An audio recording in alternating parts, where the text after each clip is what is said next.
Bonsoir Philippe Gass. Bonsoir. Eurodisney est l'une des rares entreprises à publier ses résultats annuels à l'automne, parce que bien sûr vous y intégrez le bilan de l'été, qui est la saison reine chez vous. Et ça a pas mal marché cette année, dites-moi. On a eu un très bon deuxième semestre. Ouais. Et en termes de fréquentation, d'occupation des hôtels, et en termes de dépenses moyennes des visiteurs. On a le meilleur millions de visiteurs sur l'année encore. 15 millions. Le meilleur deuxième semestre en fréquentation des parcs de l'histoire de la société.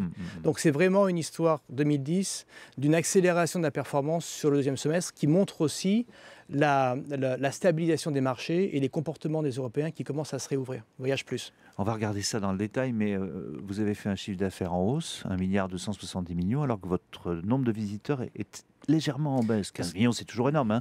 Ça veut dire qu'ils dépensent plus. Ça veut dire qu'ils dépensent plus. C'est-à-dire que c'était la priorité pour nous en 2010, c'était de stabiliser justement les dépenses moyennes des visiteurs, parcs et hôtels. Alors, on a fait une progression de 2,4% dans les parcs et de 4,2% dans les hôtels. Autour de 50 €, c'est ça, un peu moins Par personne. Ouais. Et alors 45,5 €. Vous parliez effectivement de vos visiteurs européens, puisqu'on vient de toute l'Europe, et même au-delà, pour vous voir. C'est toujours intéressant de regarder pays par pays. J'ai vérifié que cette année, apparemment, les Britanniques vous ont boudé, les Italiens, les Espagnols étaient plus nombreux. Est-ce que c'est finalement révélateur de la force de la crise économique traversée par ces pays? Voilà, ça va me permettre de corriger ce que vous avez dit. Les Britanniques ne sont pas boudés. Les Britanniques sont perturbés pour des raisons qui sont très fortes. En fait, il y a parfois, en tout cas en l'occurrence, ça reste notre deuxième marché de loin. Ouais. Donc c'est un pays qui est très important pour nous. Il continue à venir de façon importante. Un petit coup de tunnel, un petit coup de TGV. Voilà, il y a une problématique liée au temps. Il y a des problématiques liées à la crise économique qui impactent bien entendu la Grande-Bretagne. Et puis il y a le taux de change entre l'euro et la livre. Qui n'est pas à négliger. Ça leur coûte plus cher de venir dans la zone euro. Mais par contre, effectivement, les pays qui ont, eux, été en progression sont la France, l'Italie et l'Espagne. L'Italie est un pays pour nous que j'estime en tous les cas à très fort potentiel pour Eurodisney. Les Français sont toujours bons premiers, plus de la moitié des visiteurs, et votre problème avec eux, c'est surtout de les faire revenir, bien entendu, puisque pour beaucoup, ils l'ont déjà visité. Alors... C'est de moins en moins un problème parce qu'ils viennent en masse, mais tout à fait, c'est plus de la moitié de nos visiteurs sont les Français, et particulièrement dans ce marché français, on regarde deux populations, les Franciliens, les gens qui viennent pour la journée, voisins, quoi. Les voisins, ceux qui sont à la maison chez nous et qui vont venir et revenir, effectivement, plus souvent, et puis les Français qui viennent de province ou plus loin, qui doivent se déplacer pour Eurodisney.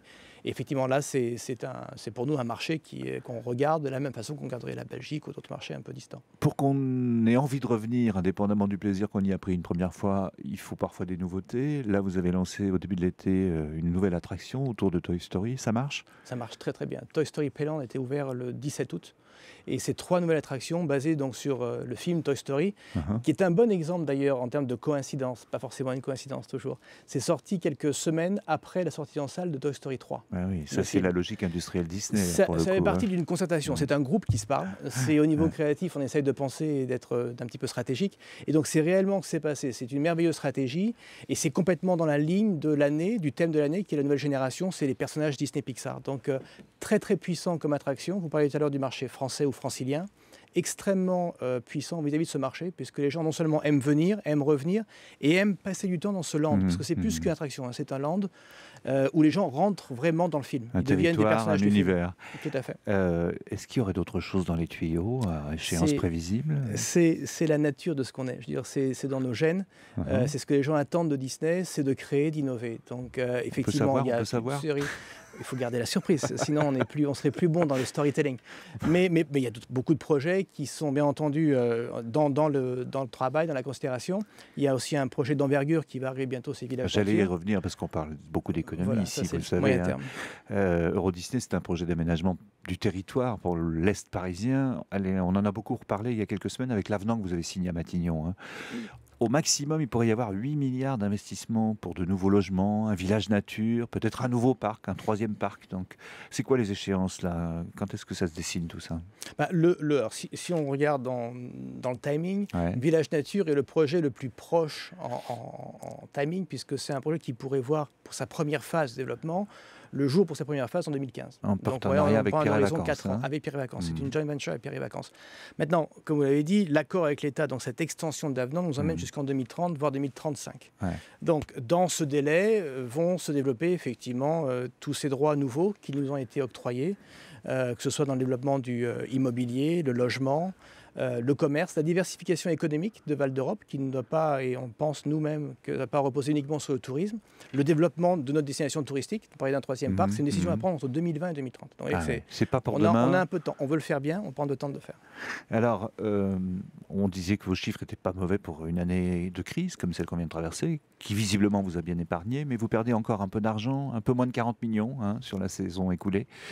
À quand l'équilibre et surtout à quand les bénéfices alors? Le plus tôt possible. Rappelez-vous ce qu'on a vu. On a vu entre 2005 et 2008 une performance qui s'est améliorée année après année. Donc on a trouvé le bon modèle, on a trouvé la bonne stratégie. On est rentré en 2009 dans une période de crise dans laquelle le monde du tourisme est entré. A trinqué, oui. Donc notre objectif, c'était réellement de la traverser de la meilleure façon possible. On voit depuis le début du 2e semestre, donc maintenant ça va faire 7 mois, une performance qui s'améliore à tout niveau. Tous les indicateurs sont au vert et continuent à progresser. Donc, je dirais que pour nous, c'est continuer dans la direction et bien démontrer que ce modèle, il marche et de repartir sur la croissance le plus vite possible. C'est l'objectif, c'est là-dessus qu'on se concentre en 2011. Et c'est tout le mal qu'on vous souhaite. Merci Philippe Gaz d'être venu à Europe 1. Merci.